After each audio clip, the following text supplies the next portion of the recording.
the way I would say what makes one player better than the other is how many points per possession can we expect them to bring to their team compared to the average player, right?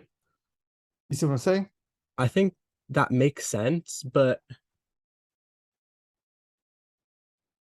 I think it's almost more important to form an advantageous rotation than to completely rely on this player scoring more points per possession than is adding more points than another player. Because like if you're comparing two very similar players, I think that would definitely hold.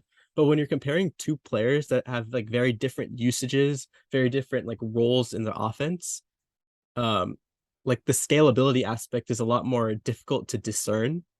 So I think that simply comparing how much gravity a player has, and I think the most advantageous aspect of a player's like playing style is eliciting those defensive rotations, forcing the defense to rotate.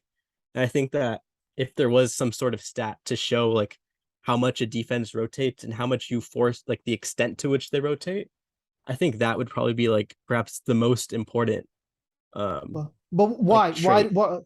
Why would it be important? Why do you want the defense to rotate?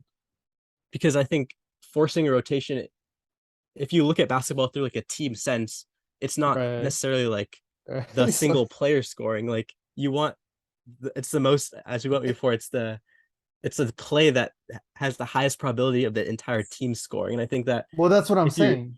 yeah, if you're So, substituting, sorry, what?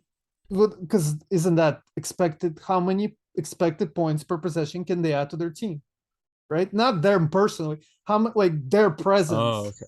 You see what I'm saying? Yeah, I probably didn't word it right. It's good that you brought this up because I'm sure listeners would be also probably a lot of them would also not maybe understand what I'm saying. So yeah, wouldn't that be like the most like kind of basic fundamental kind of way of describing one player is better than another is how many expected points per possession Yeah, can they add to their team by their presence? It doesn't have to be through them scoring or so would you agree with that or I think so. Yeah, I think the issue would probably be measuring that, but fundamentally, I think in a yeah roundabout yeah way, yeah we yeah kind of arrived at that conclusion. yeah But yeah, yeah exactly yeah we yeah, I can't think measure. You're right, you're absolutely there's no but that's what we're going to try to figure out is how to measure it.